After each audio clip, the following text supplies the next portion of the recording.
자, 여러분, 오늘은 요한계시록 두 번째 시간입니다. 지난 시간 요한계시록을 열면서요, 요한계시록에 대한 오해를 한번 불식시켜 보고자 했는데요, 많은 분들이 요한계시록을 잘 읽지 않으십니다. 왜냐? 무섭고 어려운 책, 이 책을 잘못 읽으면 이단에 빠진다, 잘못된다, 이런 그릇된 인식이 있기 때문인데요, 여러분 알고 보시면 실상은 그렇지 않습니다. 요한계시록은요, 이 말세의 때, 박해의 때를 살아가는 이 땅 그리스도인들을 위로하고 격려하기 위해 써주신 예수님의 사랑의 메시지, 위로의 메시지가 담긴 책이기 때문에 그렇게 해석하시는 것은 다 틀린 해석이라고 봅니다. 또 이 요한계시록의 주된 목적 중에 하나는요, 예수님 초림과 재림 중간, 그러니까 오늘입니다.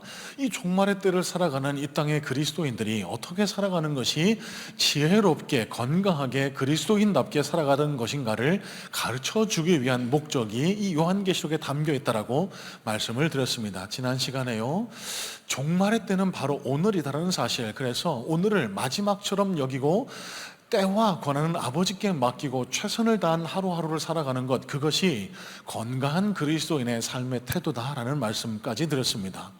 자, 여러분, 오늘은 요한계시록의 마지막 세 번째 주제를 다루어 보려고 합니다. 여러분, 요한계시록의 중요한 주제 중 하나는 요한계시록이 교회를 향한 메시지라는 사실입니다. 실제로요, 여러분, 요한계시록의 수신자는 사람이 아니라 교회였습니다. 그리고 요한이 하나님을 통해 받은 네 종류의 환상 중에 두 종류가 교회에 대한 환상이라는 사실을 통해서요, 예수님께서 이 땅에 그리스도인의 모임인 교회를 얼마나 사랑하시고 얼마나 뜨거운 열정적인 마음을 갖고 계시는지를 오늘 말씀을 통해 다시 한번 확인할 수가 있게 되는데요, 오늘은 그 첫 시간입니다. 에베소 교회를 향한 주님의 칭찬과 책망을 함께 살펴보면서요, 이 땅 교회된 우리 성문교회에, 그리고 이 교회를 구성하고 있는 한 분 한 분 교회인 저와 여러분들에게 예수님께서는 무슨 교훈을 전달하기를 원하실까, 여러분 함께 말씀을 살펴보면서 주님의 교훈을 우리 삶과 심령 속에 새겨 나갈 수 있게 되기를 소망합니다. 자, 먼저 1절 말씀 함께 살펴봅니다. 1절입니다. 에베소 교회 사자에게 편지하라. 오른손에 있는 7뼈를 붙잡고 7 금촛대 사이를 거니시는 이가 이르시되. 여러분, 에베소라는 도시는요, 지금의 터키 서남부에 있는 항구 도시입니다. 지도를 잠깐 보여주시겠습니까? 이 에베소는요, 사도 바울이 세운 교회가 있었는데요, 이 에베소 교회는 요한이 유배를 당해서 요한계시록을 기록한 반모섬에서 가장 가까운, 그러니까 반모섬과 약 100여 킬로밖에 떨어져 있지 않은 위치에 있는 도시가 이 에베소라는 도시였습니다. 여러분, 사도행전을 살펴보면서 에베소에서 일어났던 여러 가지 소동들도 우리가 함께 말씀을 나누었는데요, 여러분 물론 다 기억하고 계시겠지만 여러분의 기억을 환기시켜 드리기 위해서 사도행전 19장에 보시면 흥미로운 사건 두 가지가 기록이 되어 있습니다. 이 에베소는요, 바울이 가서 여러 가지 기적을 했습니다. 그러니까 이 에베소에 여러 박수 무당들이 성행하고 있었는데요, 그 중에 제사장, 유대인 제사장 스게와의 7 아들들도 이 바울의 흉내를 내려다 큰 곤혹당하는 장면이 기록이 됩니다. 그러니까 바울이 어떻게 귀신을 내쫓나, 어떻게 병자를 고치나 유심히 지켜보는 거예요. 가만히 보니까 주 예수 그리스도의 이름으로 이렇게 막 귀신을 내쫓고 병자를 치유하거든요.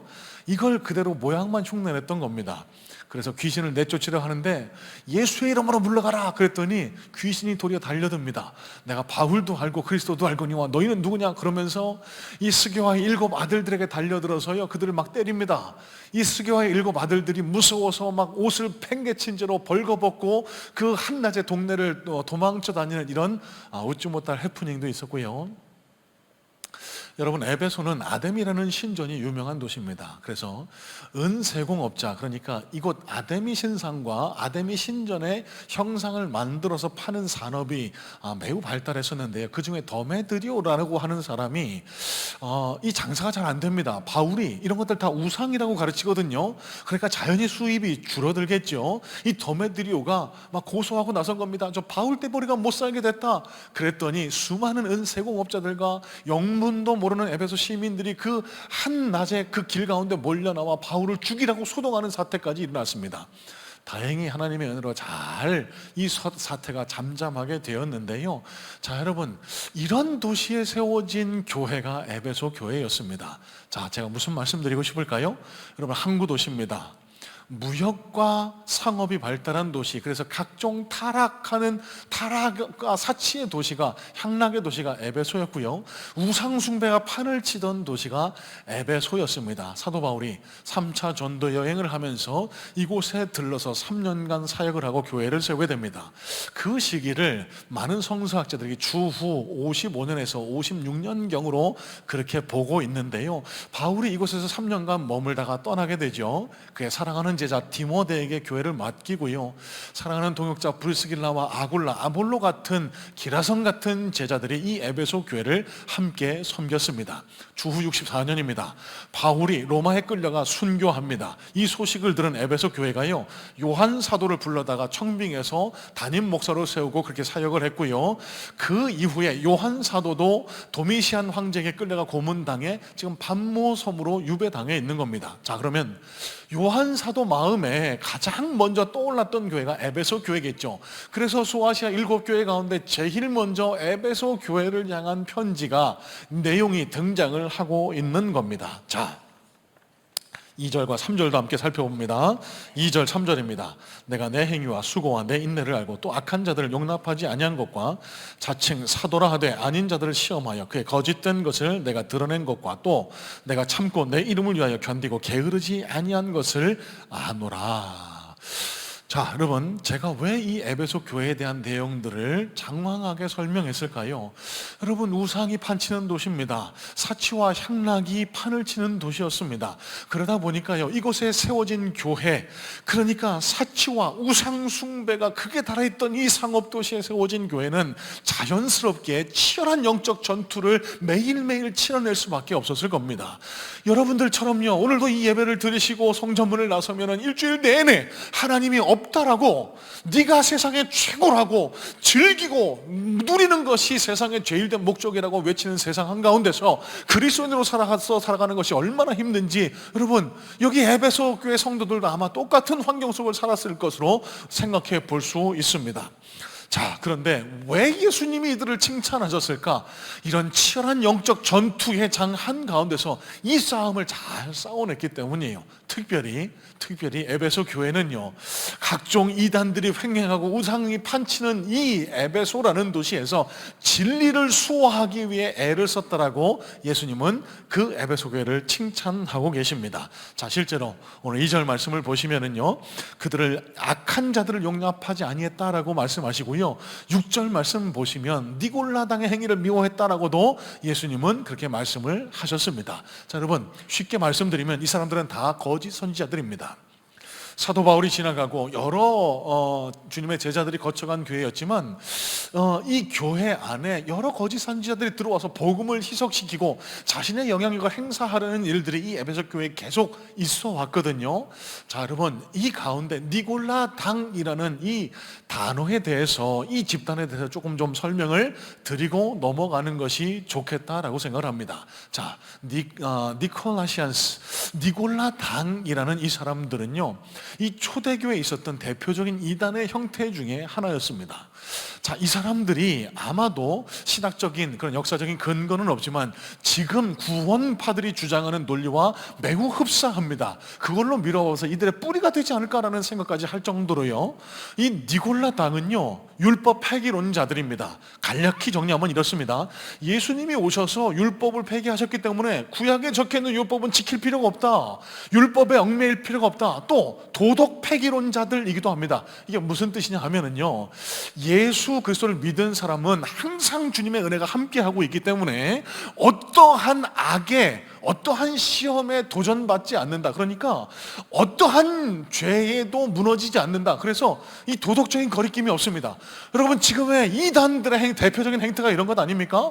한 번 구원받으면 그 구원은 캔슬되지 않는다. 맞습니다. 하지만 그렇다고 해서 우리의 구원이 완전한 건 아니에요. 우리는 끊임없이 예수님 닮은 모습이 되기 위해서 애를 써 나가야 하는 것, 그것이 주님의 가르침인데, 일부 그릇된 구원파적인 논리들은요, 한 번 구원받으면 더 이상 도덕적인 율법적인 거리낌이 없다라고 합니다. 그래서 각종 폭력과 각종 거짓과 각종 비위를 일삼습니다.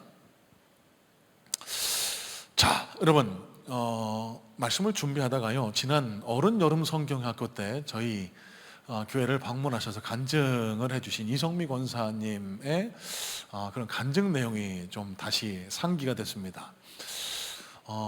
실제로 제가요, 연예인 크리스찬 분들에 대해서 썩 그다지 좋은 감정을 갖고 있지는 못합니다.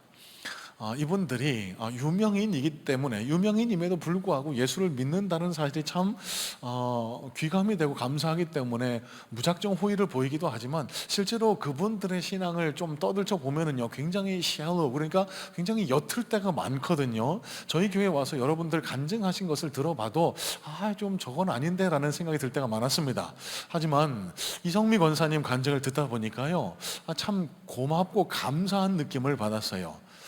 이분 그래도 진짜 은혜를 경험한 분이시다, 진짜 그리스도인다운 냄새가 난다라는 그런 인상을 받아서 많은 분들이 울기도 하셨고 웃기도 하셨던 그런 기억이 있는데요, 제 개인적으로 인상 깊게 남았던 이분의 간증이 있습니다. 여러분, 지금도 방송 활동을 하시는 개그맨입니다. 유명인인데 민감한 문제에 대해서 서슴없이 용기 있게 그렇게 발언을 하시더라고요. 차별금지법, 이 법이 통과되면 남자가 남자를, 그리고 학교에서 공용 화장실을 써도 아무것도 우리는 반론을 제기할 수 없게 된다라고. 여러분, 이걸 공공연하게 반대한다라는 기독교적인 입장을 이야기하시는데 제가 참 감사했습니다. 또 이분이 어떤 여러 연예인들을 언급하시기도 하셨어요. 여러분 잘 들으시기 바랍니다. 잘 들으세요. 박진영, 유승용 등등의 연예인들, 이런 분들이 지금 복음 세미나 등등 해서 이분들이 크리스찬인 것처럼 가장을 하고 이분들의 메시지에 귀를 기울이는 다음 세대들, 청년들이 많이 있습니다. 여러분, 절대로 맞지 않습니다. 가만히 들여다보시면 이성미 권사님도 그렇게 지적을 하세요. 이 박진영 씨가 주장하는 복음 세미나의 내용은 대부분 구원파적인 논리가 많이 들어가 있더라고.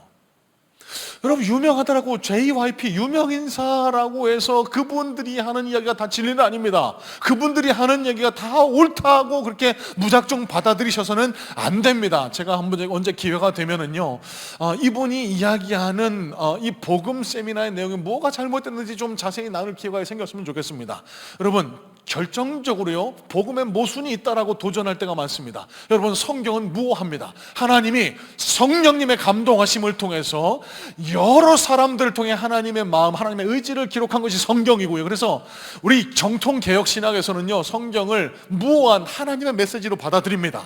하지만 이곳 구원파에서는 자기들의 논리, 자기들의 교리를 전하기 위해서 성경의 앞뒤가 맥락에 맞지 않다, 그래서 이상한 논리를 전하는 것을 우리는 깨닫게 돼요. 자, 제가 오늘 여러분들과 나누고 싶은 얘기는 왜 예수님이 에베소 교회를 칭찬하셨을까라는 겁니다. 진리를 수호하기 위해서 애를 썼다라고 주님은 아낌없이 칭찬을 하세요. 여러 가지 거짓 복음들, 구원파니 신천지니 여러 가지 그런 거짓 복음들이 횡행하는 시대에서요, 복음을 붙들고 있는 교회를 주님이 칭찬하신다는 거예요. 저는 그런 욕망, 그런 소원이 생겼습니다. 우리 성문교회가요, 예수 그리스도의 십자가의 그 선명한 복음을 붙들고 이 마지막 시대에 주님의 뜻을 대변하는 그런 교회가 되기를요. 그래서 이 교회를 출입하는 모든 성도님들이 복음을 누구보다 잘 깨닫고 이해하고 복음을 누리며 살아가는 그런 복되고 건강한 그리스도인 됐으면 좋겠다라는 그런 마음의 소원을 갖게 됩니다. 자, 그러면 이 탈기독교 시대, 포스트 모던 시대에 대표적으로 기독교를 뒤흔드는 다원주의적인 논리의 허점은 무엇인가를 우리 잠깐 오늘 살펴보면서 말씀을 이어갔으면 좋겠습니다. 다원주의라고 여러분 많이 들어보셨죠? 대부분 무신론자들의 주장입니다. 자, 이 사람들의 주장은 뭐냐면요, 진리, 그러니까 구원이겠죠. 산 꼭대기에 가는 것, 한 길만 있는 것 아니다. 야, 기독교 너희는 왜 이렇게 배타적이냐? 교회 다녀야만, 예수 믿어야만 구원받는다라고 가르치는데, 아니 그 구원에 이르는 길, 진리에 이르는 길은 여러 갈래길이 있는 것 아니냐? 이렇게 가도 진리고 저렇게 가도 진리고, 너희는 너무 배타적이야. 싸우지 말고 서로 좋게들 지내. 여러분, 어떻게 들리세요? 평화주의자 같고 그럴듯하게 들리지 않으십니까? 여러분, 이게 무신론자들이 주장하는 다원주의의 핵심적인 논리입니다. 자, 여러분 과연 맞을까요? 가만히 한번 생각해 보시길 바랍니다. 제가 이들의 논리가 얼마나 허무한지를 제가 하나하나씩 좀 까봤으면 좋겠는데요. 제일 먼저 여러분 익히 들어 아시는 장님 코끼리 더듬기, 여러분 많이 들어보셨죠? 눈이 좀 불편한 시각장애인이 각각 코끼리를 만져보고 코끼리에 대해서 이렇게 얘기하는 거예요. 어떤 사람은 코끼리 코를 만지고 코끼리는 이렇게 길다란 울퉁불퉁한 채찍 같은 거구나. 어떤 분은요 코끼리 배를 만지고 코끼리는 쿠션처럼 되게 말랑말랑하고 부드러운 거구나. 어떤 사람은 이 다리만을 만지고 코끼리는 기둥처럼 단단한 뭉툭한 거구나. 이 다원주의자들은 이렇게 얘기합니다. 기독교, 불교, 이슬람, 호랑개교 다 똑같다. 이 진리의 한 부분만을 바라보고 그게 진리인 양 일부분만을 얘기하는 것과 똑같다. 그러니까 뭐 너희만 옳다라고 얘기하지 말고 서로 싸우지 말고 다 좀 좋게 잘 지냈으면 좋겠다. 열심히 그렇게 각자 종교 생활을 하다 보면은 언젠가는 그 산꼭대기 진리 위에 이르게 될 거야. 그러니까 서로가 좋게 지내는 게 좋지 않겠니? 여러분, 이 논리의 맹점이 어디에 있는 줄 아세요? 가만히 생각해 보시기 바랍니다. 여러분, 너희들은 코끼리의 일부분만 알 뿐이야. 너는 이것밖에 몰라. 이렇게 말하는 사람은요, 실상 나는 코끼리를 다 알고 있다라고 말하는 것과 똑같은 셈이 됩니다. 나는 코끼리를 다 보고 있다. 코끼리를 다 파악하고 있다. 세상의 모든 진리를 다 알고 있다. 이렇게 말하는 것과 다를 바가 없습니다. 여러분, 그런데요, 가만히 생각해 보세요. 무신론자들, 이 다원주의론자들의 지식체계, 종교에 관한 그런 지식을 한꺼풀만 떠들쳐 보면은요, 실제로 이 사람들은요, 그 어떤 종교에도 충분한 지식을 갖추고 있지 못합니다. 복음뿐만 아니라 이슬람도 불교도 그 어떤 종교에도 이 종교에 대해서 평론할 만한 그런 지식을 갖추고 있지 못해요. 모든 종교는 다 똑같다라고 넘겨짚을 뿐입니다. 어쩌면 그들이 장님이 코끼리를 더듬는 것보다 더 코끼리 근처에도 가보지 못했을지 몰라요.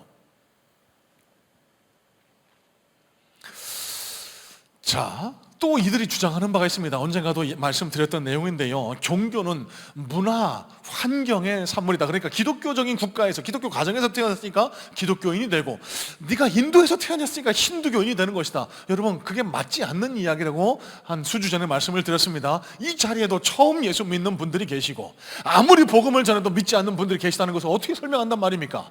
또 여러분, 가만히 생각해 보세요. 모든 종교는요, 그 종교 발상지를 벗어나지 못하는 것이 현실입니다. 힌두교는요, 인도 지역을 벗어나지 못하고 있고요, 이슬람은 세계화를 시도하고는 있지만 그 발원지인 중동 지역에서 벗어나지 못하는 것이 현실입니다. 하지만 기독교는 어떻습니까?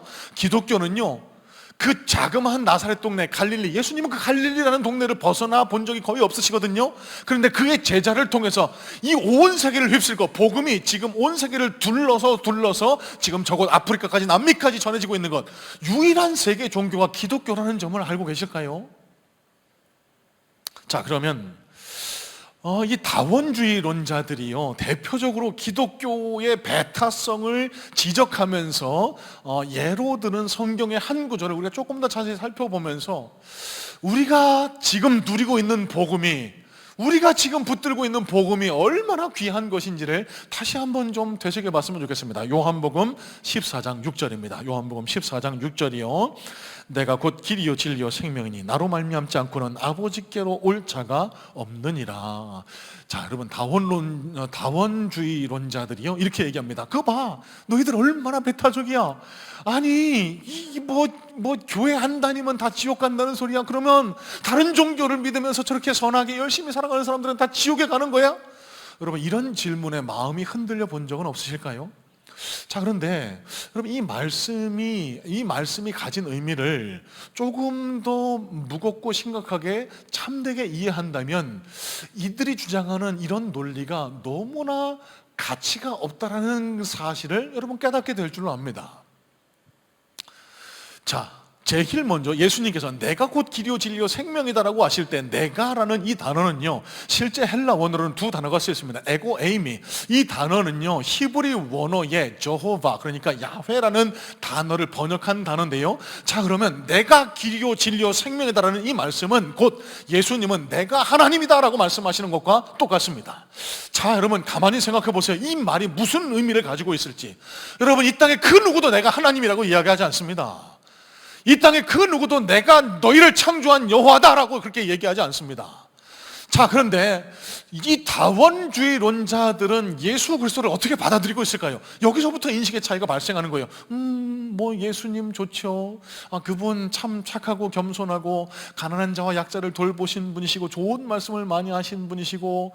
여러분, 이렇게 이해하는 것부터가 예수님에 대한 이해, 인식의 차이가 일어나고 있다는 것을 아실까요? 예수님은 단 한 번도 당신을 도덕론자, 성인군자라고 표현하지 않으세요. 나는 하나님이다라고 얘기하십니다. 내가 이 땅을 창조했고 너희의 생명의 근원이 나라고 얘기하시면서 이 땅에 오신 분이 예수님이라는 거예요. 자, 그러면 이 예수님을 대할 때 우리가 취해야 될 태도는 딱 두 가지밖에 없습니다. 자, 그러면 제가 만약에 이 자리에서 제가 예수 그리스도입니다 이렇게 말씀드리면 여러분 뭐라고 반응하시겠습니까? 저 양반 드디어 맛이 갔구나. 여러분, 예수님을 많은 성인군자 중 한 분으로 취급한다면 지금 이 태도와 다를 바가 없다는 겁니다. 예수님은 미치광이가 되는 겁니다. 사기꾼이 되는 거예요.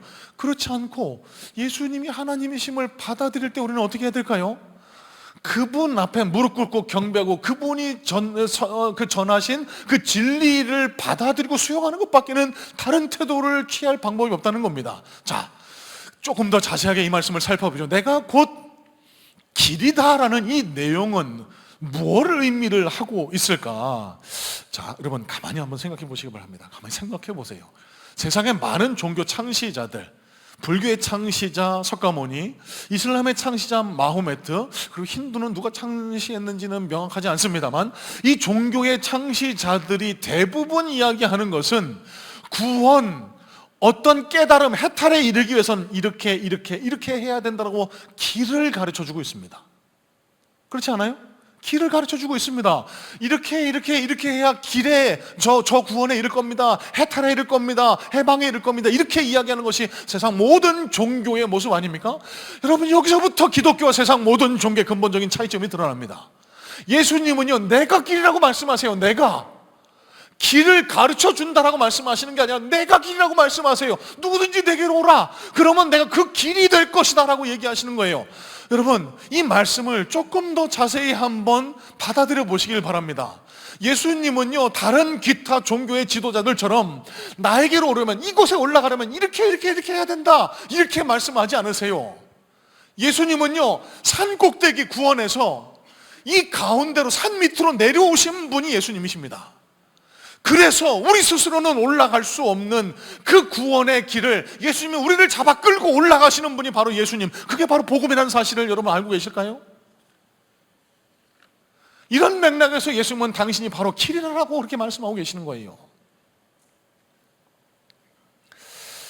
자, 내가 진리라는 말씀도 조금 더 살펴봤으면 좋겠습니다. 내가 곧 진리다. 여러분, 진리가 뭘까요? 진리. 여러분, 뭘 진리라고 생각하고 계세요? 뭘 참이라고 생각하고 계시냐는 겁니다. 여러분, 아침부터 머리 복잡하실까봐 좀 알려드리면, 여러분, 우리가 대부분 받아들이고 있는 진리는 명제입니다. 명제, proposition. 그러니까 어떤 문장을 통해서 진리라고 확증된 언어입니다. 법률적으로 봤을 때 이 법률 자체가 다 명제 아닙니까? 어떤 규칙을 정해놓고 이걸 어기면 어떤 처벌을 받는다, A가 참이면 B도 참이다라는 것, 여러분, 우리가 진리로 받아들이는 명제입니다.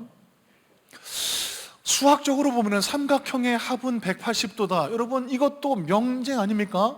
여러분, 제가 지금 무슨 말씀 드리고 싶을까요? 여러분, 너무 어렵게 생각하지 마세요. 쉽게 생각하면 여러분, 모든 명제는 언어고요, 이 언어, 명제로 기록된 진리는 다 언어라는 겁니다.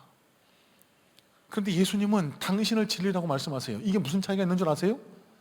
예수님이 언어십니까? 아니에요. 예수님은 인격이세요. 예수님은 인격이십니다. 그러면 예수님은 진리가 인격이라고 말씀하시는 거예요. 자, 여러분, 이게 무슨 의미를 지니는가 조금 더 한 발자국 좀 들어가 보겠습니다. 여러분, 이 세상 큰 누구도, 어떤 성인군자도 진리가 될 수 없습니다. 진리에 이르는 길을 가르쳐 준다라고 할 뿐이지. 여러분, 이게 무슨 뜻일까요? 그 세상 그 어떤 성인군자도, 어떤 사람도요, 자기가 한 말을 다 지켜낸 사람은 이 땅에 존재하지 않습니다. 예수님은 그렇게 하셨어요. 그렇기 때문에 예수님은 내가 진리다라고 이렇게 말씀하실 수 있는 거예요. 자, 대표적인 예 하나 들어보겠습니다. 마태복음 5장 43절 44절에 이런 말씀이 기록됩니다. 또 내 이웃을 사랑하고 내 원수를 미워하라 하였다는 것을 너희가 들었으나 나는 너희에게 이르노니 너희 원수를 사랑하며 너희를 박해하는 자를 위하여 기도하라. 이게 이겁니다. 구약의 율법에는 내 이웃을 사랑하고 원수를 미워하라고 그렇게 가르치지만 나는 율법을 새로 세운다. 원수까지도 사랑해라. 그리고 그 원수를 위해서 기도해라. 여러분, 예수님께서요, 만약 이 말씀을 하시고 어떤 곳에 가셔서 편안하게 여생을 보내시다가 돌아가셨으면 이 말은 다른 성인군자가 한 율법, 다른 성인군자가 가르쳐준 길과 다를 바가 없을 겁니다. 하지만 예수님은 어떻게 하셨죠? 이 말씀을 살아내셨습니다. 십자가 위에서요. 당신을 못 받고 채찍질하고 침 뱉고 조롱하는 그 로마 군인들을 향해서 예수님 뭐라고 하셨죠? 주여, 저들의 죄를 용서하여 주옵소서. 저들이 지금 뭘 하고 있는지 알지 못합니다.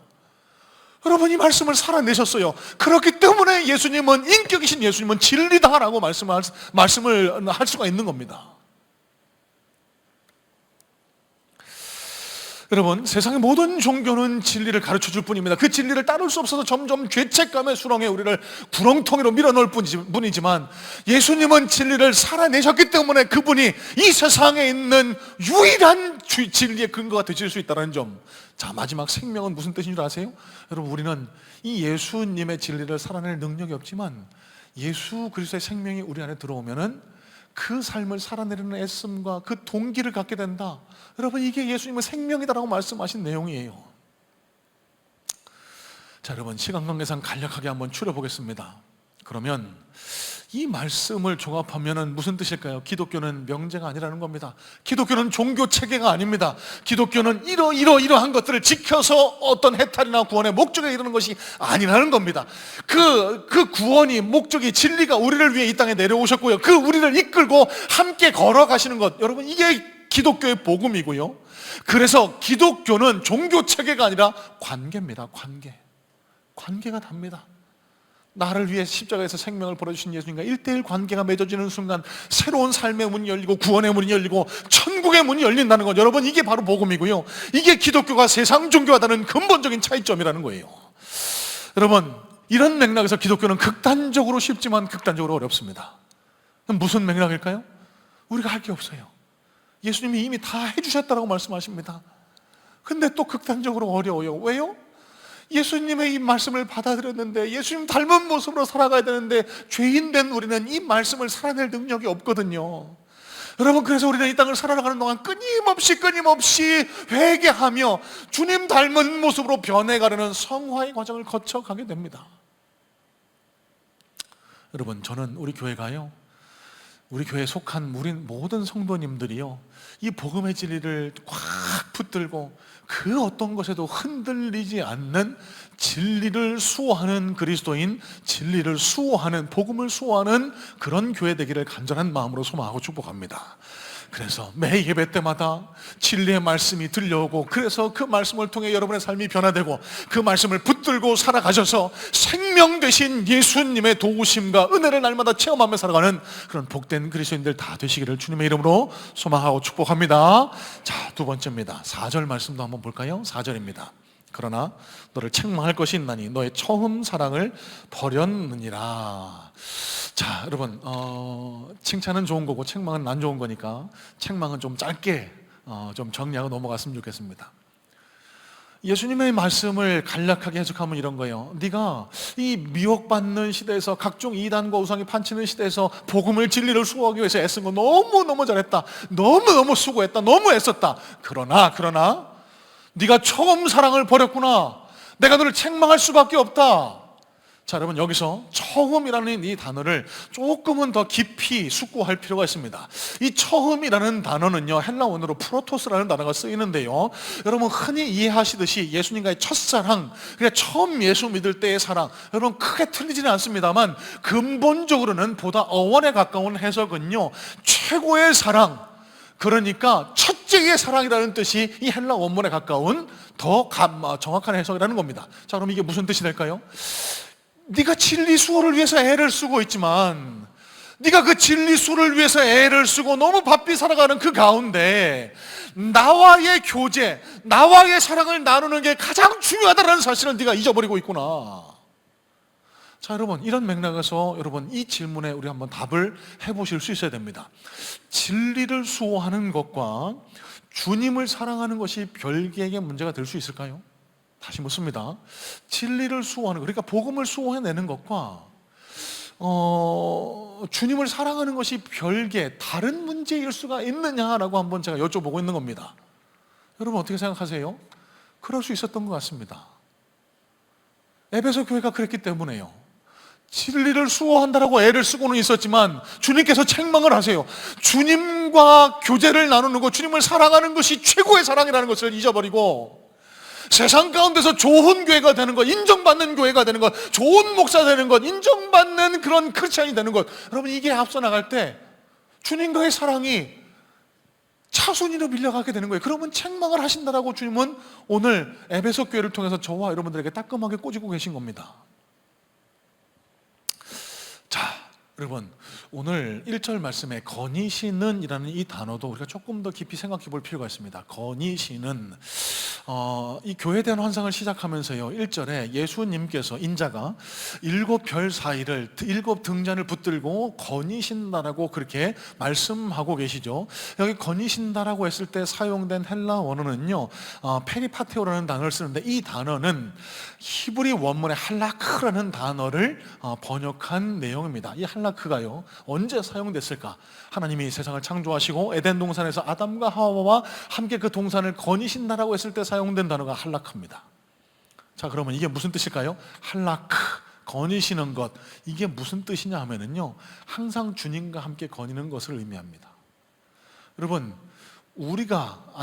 예수님께서 우리에게 요청하시는 최고의 사랑, 우리를 책망하지 않으시기 위한 최고의 사랑의 모습은 다른 게 아니에요. 헌금 많이 하고 주일날 안 걸어오고 이게 아니라 주님과 항상 함께 거니는 것, 항상 주님 옆에 있는 것, 주님의 임재 안에 거해 있는 것, 이게 주님이 원하시는 거라는 겁니다. 여러분 이런 맥락에서요, 주님의 임재가 없는 교회는 교회가 아닙니다. 성경적인 지식을 많이 쌓아서 권사도 되고 집사도 되고 장로가 되고 심지어는 목사도 됐지만 주님이 최고라는 이 주님의 첫사랑에 대한, 최고의 사랑에 대한 임재, 주님과 함께 거니는 이 한락의 사랑이 없이는, 여러분 그런 사람은 더 이상 그리스도인이라고 볼 수가 없다는 사실을 아실까요? 여러분 이런 맥락에서요, 아까 말씀드렸죠? 에베소 교회의 모습을 보니까 진리를 수호하는 것과 예수님을 사랑하는 것이 별개의 문제일 수도 있다라고 생각을 하게 되지만 결국은 그렇지 않습니다. 우리가 진리를 수호하기 위해서는 어떻게 해야 될까요? 주님을 사랑하는 것이 첫째가 되어야 됩니다. 주님을 사랑하는 것이 첫째가 되어야 됩니다. 좋은 교회가 되는 것, 좋은 크리스찬이 되는 것, 그 첫째는 예수님이 최고라는 주님의 임재 안에 거하는 것이 제일 중요하다는 사실을 우리가 인식하지 않고서는 우리는 좋은 교회가 될 수 없어요. 좋은 그리스도인이 될 수 없습니다. 여러분 주님과의 대화 없이도, 주님과 함께 거니는 주님의 임재 안에 거함이 없이도 설교할 수 있고 목회할 수 있고 또 성도님을 양육할 수 있다는 사실은 꽤나 무거운 두려움을 저에게 깨닫게 합니다. 구약시대 엘리 제사장이 그랬던 것처럼요, 눈이 멀었습니다. 영안이 다 가려졌습니다. 자기 아들들이 성전의 재물을 빼앗고 여인들을 겁탈하는 그런 모습을 보았음에도 다 눈 감고 있습니다. 그럼에도 불구하고 제사장직을 그대로 수행할 수 있어요. 여러분 지금 이 시대에도 엘리 제사장과 같은 그런 목회자들이 많이 있다는 것 아실까요? 최근에 교계 뉴스 중에 가슴 아픈 뉴스가 있습니다. 여러분들은 별로 관심을 안 두시겠지만 저 같은 목사는요, 어쩔 수 없이 이런 소식이 들려오는데요, 모 교단의 총회장이라는 사람이 그 교회 여성도와 뭐 무인텔, 그러니까 뭐 러브호텔을 갔다가 나오는 거 그 교회 장로님한테 발각됐어요. 이게 무슨 일이냐고 그래서 교회를 사임하기로 했는데 그 어떤 직책도 내려놓지는 않아요. 그 교회에서 사임이 결정이 됐습니다. 그런데요, 이미 그 교회에서 퇴직금을 받았답니다. 사택도 이미 받았답니다. 그런데 이분이 지금 뭐 어떻게 하고 있는 줄 아세요? 최근에 들려온 소식입니다. 전별금, 무슨 내용인지 잘 모르겠습니다. 수고비, 일종의 수고비조로 10억 원을 더 달라고 지금 금식기도 하고 있답니다.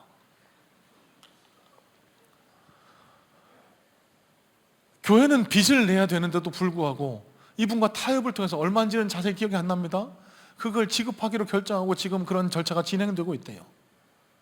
왜 그럴까? 여러분, 하루가 멀다 하고 이런 목회자들의 비위 소식이, 하루가 멀다 하고 교회의 깨어짐과 갈라짐의 소식이 지금 들려오고 이 마지막 시대 아닙니까? 왜 그럴까? 여러분, 왜 그럴까요? 다른 게 없습니다. 여러분, 저는 잘 모릅니다. 이분이 정말 은혜 받아서 예수님을 사랑해서 목회자가 됐는지 아니면 그냥 밥 벌어먹기 위해서 신학교 가서 목회자가 됐는지 잘 모릅니다. 하지만 한 가지 확신할 수 있는 것은 이분이 이렇게 교회를 가슴 아프게 하고 한국교회에 이렇게 가슴 아픈 이런 메시지를 던져주는 이유는 이 목회직을 수행하는 것보다 더 중요한 게 뭔지를 까먹은 거예요. 여기 에베소 교회를 책망하신 것처럼 내가 최고의 사랑이 돼야 되는데 네가 목사직을 수행하는 것, 네가 이 땅에서 살아가는 것, 그게 최고가 되는 것. 여러분, 그래서 예수님이 최고라는 사랑이 사라졌을 때 이런 일들이 일어나고 있는 것 아닙니까? 이런 모습을 바라보시는 유튜브 하시는 한 장로님은요, 통탄을 하면서 이런 이야기를 하세요. 그래도 한국교회 이런 목사가 사라지지 않는 것은 주 앞에서 신실한 주의 종들보다는 어떻게든 교회를 부흥시키고 능력 있어 보이는 입으로 설교를 잘하는 목사를 교회가 선호하기 때문에 그런 거 아니냐고. 우리부터 각성해야 된다라고.